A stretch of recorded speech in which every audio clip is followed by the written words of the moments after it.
मालिकेच्या आजच्या भागामध्ये आपण पाहत आहोत अमृता सावलीला काळजी घे म्हणून निघालेली असते.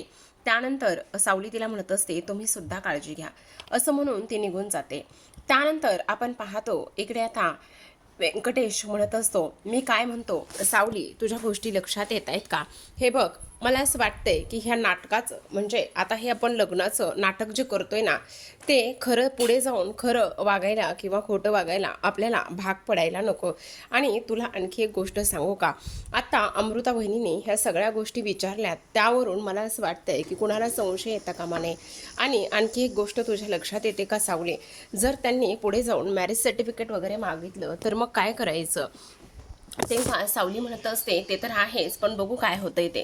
दुसरीकडे आपण पाहतो तिलोत्तमा राजकुमारवर ओरडून बोलत असते, आवाज चढून बोलत असते आणि म्हणत असते राजकुमार तुझं हे सगळं काही काय चाललं आहे? तू वेडा आहेस का? अशा पद्धतीने तू कसा वागू शकतोस? हल्ली ना तुझं कामाकडे ऑफिसमध्ये अजिबात कुठेच लक्ष नाही आहे. तू हल्ली खूप जास्त विचित्र पद्धतीने वागतोयस आणि तेव्हा कंपनीमध्ये सुद्धा तू अजिबात लक्ष देत नाहीस. तुझ्या मनाला आलं तर येतोस, नाही तर येत सुद्धा नाहीस. नेमकं तुझं काय चाललंय असं सुद्धा ती इथे बोलत असते. त्यावर तो म्हणत असतो आई हे बघ माझं सगळीकडे व्यवस्थित लक्ष आहे, तू काळजी करू नकोस. तेवढ्यातच मोनिका त्याचा फोन घेऊन आलेली असते. त्याचा फोन घेऊन आल्याबरोबर ती म्हणत असते अरे कोणीतरी भैरवी आहे, तिचा फोन येत आहे. असं म्हटल्याबरोबर आता लगेचच इथे तिलोत्तमा म्हणत असते एक मिनटं, भैरवीचा फोन आहे, तू स्पीकरवर टाक असं म्हणून तो फोन कट करतो. आणि तेव्हा तो म्हणत असतो ती भैरवी नाहीये, तू त्या भैरवीच्या जर कॉन्टॅक्टमध्ये असशील ना तर गाठ माझ्याशी आहे. एक गोष्ट मात्र नीट लक्षात ठेवायची, कळलं का तुला? काही जरी झालं ना तरी सुद्धा त्या भैरवीच्या आसपास किंवा जवळसुद्धा जायचं नाही आणि तिच्यापासून मात्र 4 हात लांबच राहायचं. ही गोष्ट तू लक्षात ठेव. तिने भूतकाळामध्ये आपल्याबरोबर काय काय गोष्टी केल्यात, काय काय नाही, हे सगळं तुला चांगलंच माहिती ना. त्यामुळे त्या बाईपासून लांब राहायचं, लक्षात ठेव चांगलंच. असं म्हटल्याबरोबर आता इकडे तो म्हणत असतो हे बघ आई तसं काही नाही, तसं जर असेल ना तर खूप जास्त अवघड आणि वाईट होईल, हे सुद्धा तेवढंच महत्त्वाचं आहे असं सुद्धा आता इकडे ती बोलत असते. आणि त्यानंतर राजकुमार म्हणत असतो आई प्लीज जरा शांत हो ना, असं काही नाहीये. तेवढ्यातच तिलोत्तमा तिथून निघून जाते. तिलोत्तमा तिथून निघून गेल्यानंतर आता मात्र इकडे ही मोनिका म्हणत असते मी काय म्हणते ऐका ना एकदा. तेव्हा तो म्हणत असतो काय काय ऐकायचंय काय तुझं? त्यावेळेला आता इकडे ती म्हणत असते माझं असं म्हणणं आहे की इथे ना तुम्ही त्या मला भैरवीला नक्कीच भेटायला द्याल का? म्हणजे आपण जर तिघेजण एकत्र आलो ना तर इथे आपली टीम मोठी होईल. म्हणजे कसं आहे ना शत्रूचा शत्रू तो आपला मित्र असं म्हणतच ती आता हे सगळं काही बोलत असते. एवढंच नाही तर आता मात्र इकडे दुसऱ्या बाजूला अमृता सावलीला भेटून आलेली असते आणि भेटून आल्यानंतर ती विचारामध्ये हरवलेली असते. ती विचार करत असते नेमकं काय चाललेलं आहे, जी सावली मला हे सगळं काही सांगत होती ते खरं आहे का? खरंच तिने इथे लग्न केलेलं असेल का? असा विचार अमृताच्या मनामध्ये आलेला असतो. आता तेवढ्यातच तिथे तिलोत्तमा येते. तिलोत्तमा आल्याबरोबर इकडे ती म्हणत असते की काय ग तू कुठे गेली होतीस आणि त्याचबरोबर तुझं इथे भेटणं झालं का? म्हणजे मला एक गोष्ट सांग, सावलीला तू भेटलीस का आणि सावलीने खरंच लग्न वगैरे केलेलं आहे का? तेव्हा ती म्हणत असते आई हो तिचा नवरा सुद्धा तिथेच होता आणि तिने खरंच लग्न वगैरे केलं आहे असं इकडे ती आता सांगू लागलेली असते. आणि तेव्हा तू तिच्या नवऱ्याला भेटलीस का? तेव्हा ती म्हणत असते हो आई मी तिच्या नवऱ्याला भेटले, तो सुद्धा तिथेच होता. असं म्हटल्याबरोबर आता मात्र हिला खूपच मोठा धक्का बसलेला असतो. तेव्हा तिलोत्तमा म्हणत असते बरं झालं तू एकदा सगळ्या गोष्टीची खात्री करून आलीस.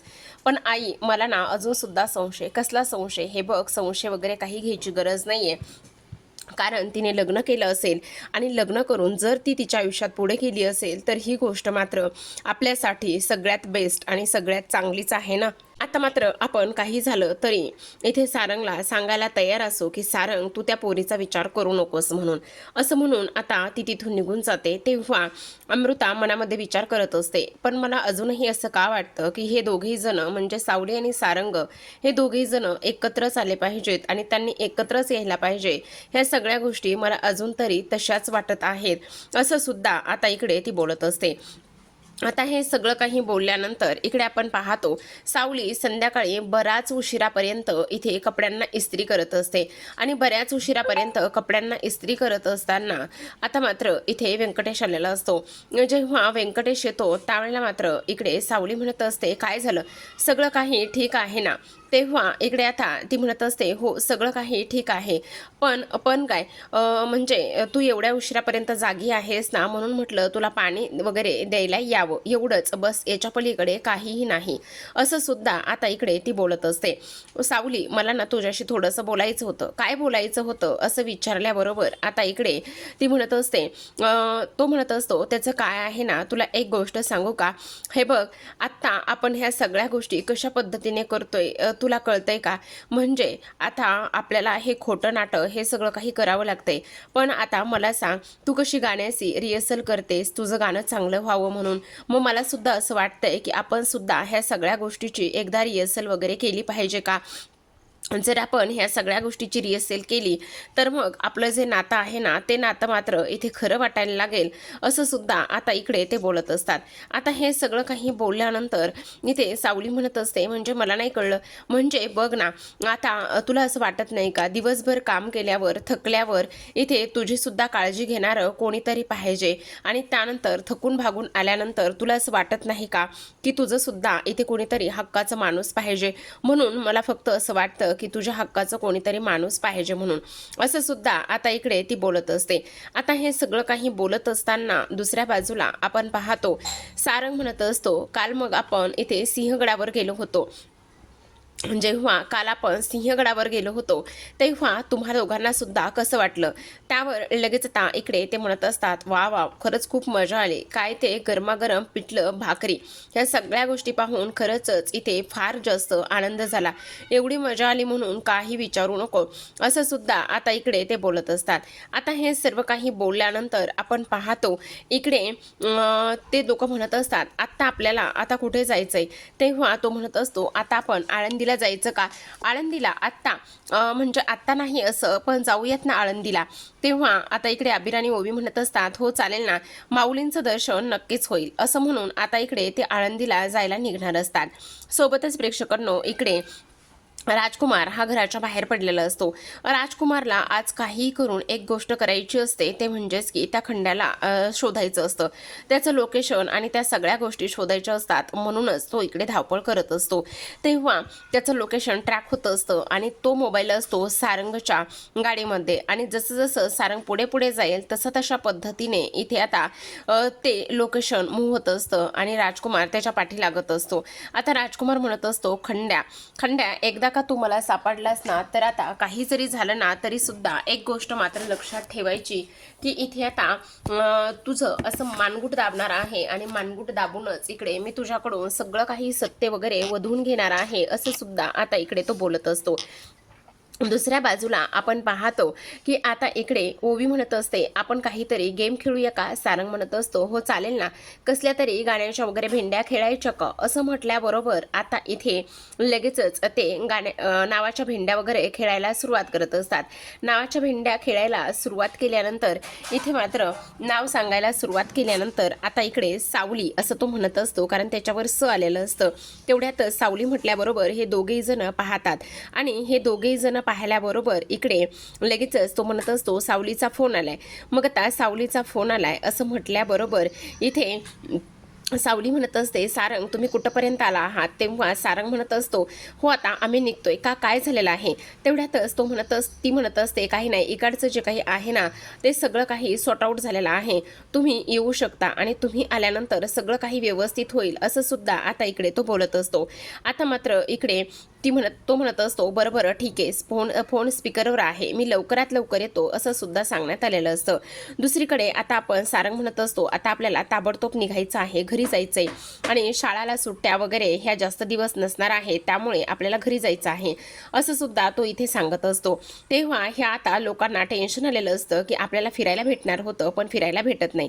मग आता इकडे राजकुमार एक काम करत असतो की आता आपण फोन करूया त्या फोनवरती, म्हणून तो लगेचच फोन लावायला सुरुवात करत असतो, आणि फोन लावायला सुरुवात केल्यानंतर इकडे सारंग म्हणत असतो कोणाचा फोन वाजतोय, तेव्हा ओवी म्हणत असते अरे बाबा तो फोन वाजतोय नाही का, त्या दिवशी खोलीमध्ये फोन येत होता आणि खोलीमध्ये फोन आल्यानंतर तो फोन इथे मी तसाच बॅगेत टाकला. म्हटलं जेणेकरून इथे जर फोन आला तर सगळ्या गोष्टी समजतील ना, म्हणून मी तो फोन बॅगेत टाकला असं म्हटल्याबरोबर आता मात्र इकडे सारंग म्हणत असतो आण जरा बघू दे कोणाचा फोन आहे तर.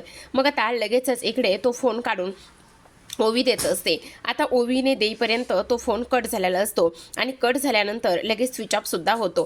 तेव्हा आता इकडे तो म्हणत असतो चार्जिंग संपली. ओवी म्हणत असते चार्ज लाव ना, मग चार्जिंग कर ना. अगं ह्याचं चार्जर इथे नाहीये आणि चार्जर इथे नसल्यामुळे आता हे सगळं अशा पद्धतीने होतंय असं सुद्धा आता इकडे ते बोलत असतो. आता मात्र इकडे सावली विचार करू लागलेली असते की इथे व्यंकटेशजी माझ्याकडे आले होते आणि व्यंकटेशजी माझ्याकडे येऊन नेमकं काय बोलत होते. त्यांनी सरळ सरळ मला प्रपोज केलेला आहे का, म्हणजे आता मी हे सगळं लग्नाचं नाटक वगैरे करतोय तर त्यांनी असा त्याचा अर्थ काढला आहे का, असं अजिबातच व्हायला नको असं सुद्धा आता इकडे ती बोलत असते. आणि हे सगळं काही बोलल्यानंतर ती म्हणत असते ही भगवान आता हे सगळं माझ्यासोबत काय होतंय, व्यंकटेशजींना असं का वाटू शकतो आणि ते अशा गोष्टीचा कसा काय विचार करू शकतात तेच मला काही समजत नाही असं सुद्धा आता इकडे सावली बोलत असते. आता ह्या सगळ्या गोष्टींचा विचार केल्यानंतर अबीर हा धावतच आलेला असतो आणि तो सावलीला म्हणत असतो आई. तेव्हा ती म्हणत असते आलीस बाळा कशी मजा केली, तेव्हा तो सांगतो खूप मजा केली. मग इथे सारंग कुठे आहे, तेव्हा तो म्हणत असतो ते तर आले पण आणि त्यानंतर निघून पण गेले असं म्हटल्याबरोबर आता मात्र इथे हे सगळं काही होत असताना आता ती म्हणत असते असे कसे आले, ते आले असते चहा पाणी वगैरे हे सगळं काही केलं असतं आणि ते अचानकच असे कसे निघून गेले असं इकडे ती बोलत असते. तेव्हा छोटा अबीर म्हणत असतो आई तुझं तर काय चाललेलं आहे ना तेच मला कळत नाही, तू अशी कशी वागू शकतेस ना ते सुद्धा मला काही कळत नाही असं सुद्धा तो बोलत असतो. तेव्हा सावली विचार करत लागलेली असते की खरंच मी फार चुकीची वागते का, माझं काय चाललंय असा विचार सावली करत असते. तर पाहत राहा सावळ्याची जणू सावली.